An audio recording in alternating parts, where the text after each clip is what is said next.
বাংলার বন্যা পরিস্থিতি নিয়ে রীতিমতন ডিভিসিকেই কাঠগড়ায় দাঁড় করিয়েছেন মুখ্যমন্ত্রী মমতা বন্দ্যোপাধ্যায়। বন্যা কবলিত এলাকা পরিদর্শনে গিয়ে পরিষ্কার তিনি জানিয়ে দেন যে ডিভিসি না জানিয়ে জল ছেড়েছে, তাই ডিভিসির সঙ্গে সমস্ত সম্পর্ক ছিন্ন করা হবে। ডিভিসির এই জল ছাড়া নিয়ে মুখ্যমন্ত্রী মমতা বন্দ্যোপাধ্যায় যখন কঠোর মনোভাব দেখেছেন, তখন তাকে কটাক্ষ করতে ছাড়েননি রাজ্যের বিরোধী দলনেতা শুভেন্দু অধিকারীও। শুভেন্দু অধিকারী তাকে কটাক্ষ করেছেন। তিনি বলছেন যে ডেমোগ্রাফিটা মমতা বন্দ্যোপাধ্যায় বোঝেন না। এবার সেই নিয়েই শুভেন্দু অধিকারীকে এক হাত নিলেন কুণাল ঘোষ। কুণাল ঘোষ শুভেন্দু অধিকারীর এই মন্তব্যগুলোকে শুনে বলছেন যে এগুলো অত্যন্ত চটুল রাজনৈতিক কথাবার্তা, যেগুলো বলছেন বিরোধী দলনেতা।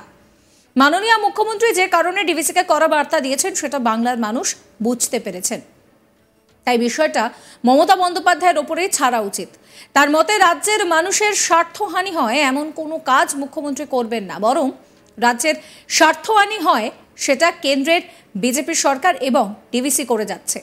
তাই কোথাও মানুষের যন্ত্রণার প্রতিবাদ মমতা বন্দ্যোপাধ্যায়ের গলাতেই শোনা যাচ্ছে। তার দায় দায়িত্ব কোনোটাই রাজ্য বিজেপিরই নেই, তাই তারা এই ধরনের মন্তব্য করছে। শুনুন কুণাল ঘোষের কথা। এগুলো সমস্ত অত্যন্ত জটিল রাজনৈতিক কথাবার্তা বলছেন বিরোধী দলনেতা। মাননীয় মুখ্যমন্ত্রী যে কারণে ডিভিসিকে কড়া বার্তা দিয়েছেন সেটা বাংলার মানুষ বুঝতে পারছেন। ফলে বিষয়টা যখন মমতা বন্দ্যোপাধ্যায় দেখছেন, তো সুতরাং এটা তার উপরই ছাড়া থাক।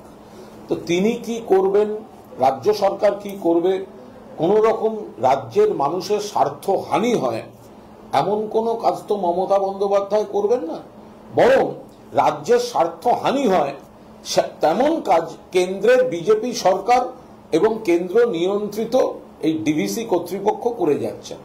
ফলে কোথাও একটা দাঁড়িয়ে কোথাও একটা কড়া বার্তা, প্রতিবাদের যে কণ্ঠ, মানুষের যন্ত্রণার যে প্রতিবাদ, সেই প্রতিবাদটা প্রতিধ্বনিত হচ্ছে মমতা বন্দ্যোপাধ্যায়ের কণ্ঠ দিয়ে। এবং সেখানে কিছু প্রশাসনিক দৃষ্টিভঙ্গি থাকবে, প্রেক্ষিত থাকবে, মানবিক প্রেক্ষিত থাকবে। দায় এবং দায়িত্ব কোনোটাই রাজ্য বিজেপির নেই, ফলে তারা চটুল কথাবার্তা বলছেন। বৃহস্পতিবার মমতা বন্দ্যোপাধ্যায় বন্যা কবলিত এলাকা পরিদর্শনে গিয়ে ডিভিসির বিরুদ্ধে ক্ষোভ উগরে দিয়েছিলেন। সমস্ত সম্পর্ক ছিন্ন করার কথাও বলেছিলেন। মমতার দাবি, বারবার অভিযোগ করা সত্ত্বেও ডিভিসি কোনো কাজ করেনি। শুনুন মমতা বন্দ্যোপাধ্যায়ের কথা। এদের তো দেখছি জল ছড়া বন্ধ হচ্ছে না। আমি নবান্নে ফিরে গিয়ে আমি দেখাচ্ছি, সব রিলেশন কেটে দেবো, ডিভিসির সাথে কোনো সম্পর্কই আর রাখবো না। এদের তো দেখছি জল ছড়া বন্ধ হচ্ছে না। আমি নবান্নে ফিরে গিয়ে আমি দেখাচ্ছি, সব রিলেশন কেটে দেবো, ডিভিসির সাথে কোনো সম্পর্কই আর রাখবো না। মমতা বন্দ্যোপাধ্যায়ের এই মন্তব্যকে কড়া সমালোচনা করেন শুভেন্দু অধিকারী। তিনি বলেন যে উনি জানেন না যে পশ্চিমাঞ্চলের 7 থেকে 8টা জেলায় আলো জ্বলে, কারখানা চলে, ট্রেন যায় ডিভিসির বিদ্যুতে। কি বলছেন তিনি শোনাবো।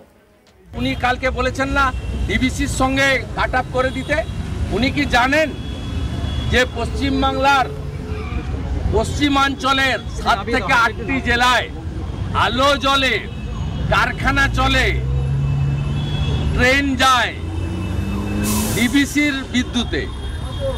একটা পাওয়ার প্ল্যান্ট করতে পারেননি, 1 ইউনিট বিদ্যুৎ নতুন করে জেনারেশন করতে পারেননি, ডিভিসির উপর নির্ভর করেন, আবার ডিভিসিকে সঙ্গে সম্পর্ক কাট আপ করবেন বলেছেন। আমি আপনাকে চ্যালেঞ্জ করছি, আপনি যদি মুখ্যমন্ত্রী হয়ে বলে থাকেন আজকে বিকেলের মধ্যে ডিভিসির সঙ্গে সম্পর্ক ছিন্ন করুন, রাজ্যের 8টা জেলা অন্ধকারে ডুববে। ওটা এনামুলের ভাইয়ের কাছ থেকে যে মোবাইল ফোন আর ঘড়ি ঘুষ নিয়েছিল দীপক অধিকারী দেব বলতে পারবে। একটা ঘড়ি নিয়েছিল, রেডোনাকি ঘড়ি আর মোবাইল ফোন। এই নিম্নমানের চোরগুলো তৃণমূলের এমপি হয়েছে। কোনো ত্রাণই সরকারের নেই, ত্রাণ দিচ্ছে এনজিও আর বিজেপি। সরকার নেই, সরকার নেই। 1 লক্ষ পাউচ জলের প্যাকেট বিতরণ আমরা করেছি, 6000 তারপলিন পুরসুড়া, খানাকুল, গোঘাট আমরা বিতরণ করেছি। অন্যদিকে কুণাল ঘোষ আরও বলছেন যে উই ওয়ান্ট জাস্টিস বলে যে কোনো মিছিল শুরু হতে পারে, কিন্তু মিছিল শেষ হওয়া উচিত সিবিআই দফতরে। ঠিক কি বলছেন কুণাল ঘোষ, শুনুন। যে কোনো মিছিল উই ওয়ান্ট জাস্টিস বলে শুরু হতে পারে, তা শেষটা হওয়া উচিত কিন্তু সিবিআই এর দরজায় গিয়ে, কারণ আদালতের নির্দেশে তদন্তের দায়িত্বে এখন রয়েছে সিবিআই। 1 মাসের বেশি সময় হয়ে গেছে মূল এবং সেই রহস্যের সমাধান কিন্তু এখনো হয়নি। একজনকেই মাত্র অ্যারেস্ট করা হয়েছে, সেই অ্যারেস্টেড সেই ব্যক্তি সেটা কলকাতা পুলিশ করেছে, আর সঙ্গে যে দুজনকে পরে করা হয়েছে তাদের বিরুদ্ধে কিন্তু মূল কোনো অভিযোগ নেই। তাদের বিরুদ্ধে অভিযোগ হচ্ছে তথ্য প্রমাণ লোপাট বা বিকৃতির। সেখানে তাদের যা শাস্তি হবে, তারা যদি সত্যি করে থাকেন তার বিচার আলাদা, কিন্তু মূল হত্যা এর কোনো এখনো পর্যন্ত কোনো ইতিবাচক পদক্ষেপ সিবিআই এর তরফ থেকে এতদিনে হয়নি। ফলে যারাই উই ওয়ান্ট জাস্টিস বলবেন, আমরা আশা করব তাদের এই আবেদনটা, অনুরোধটা সিবিআই এর কাছেই থাকবে। তাদের সহযোদ্ধা, সহকর্মী, ফলে ন্যায় বিচার আন্দোলনের সমস্ত রকম অধিকার জুনিয়র ডক্টরদের ছিল, আছে এবং ভবিষ্যতেও থাকবে। বিষয়টা ছিল কর্মবিরতি, সুপ্রিম কোর্ট বলেছিলেন তুলতে, মাননীয় মুখ্যমন্ত্রী বারবার বলেছেন, মাননীয় মুখ্যমন্ত্রীর সঙ্গে তাদের আলোচনা হয়েছে, রাজ্য সরকারের সঙ্গে আলোচনা হয়েছে, রাজ্য সরকার একাধিক দাবি মেনে নিয়েছেন, একাধিক বদলি হয়েছে, একাধিক পদক্ষেপ নিরাপত্তা এবং পরিকাঠামোর বিষয় হয়েছে।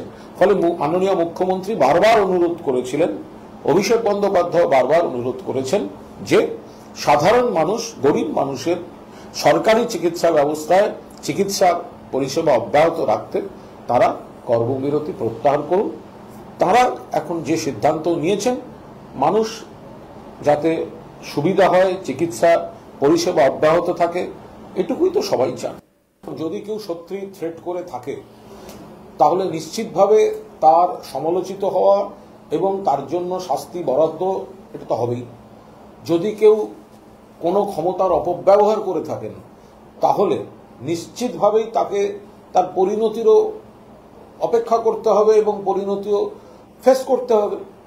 কিন্তু একটাই বক্তব্য শুধু, যদি কেউ এই থ্রেট কালচারের সঙ্গে থাকে, তাদের বিচ্ছিন্ন করা বা শাস্তিমূলক ব্যবস্থা নেওয়া যদি হয়, নিশ্চিতভাবে হোক। থ্রেট করলে, থ্রেট পারসেপশন আমরা কেউ এসব সমর্থন করি না, কিন্তু এই তালে কারোর বিরুদ্ধে। সাবস্ক্রাইব করবেন আজ তাক বাংলার ইউটিউব চ্যানেলকে, ফলো করবেন হোয়াটসঅ্যাপ চ্যানেলও।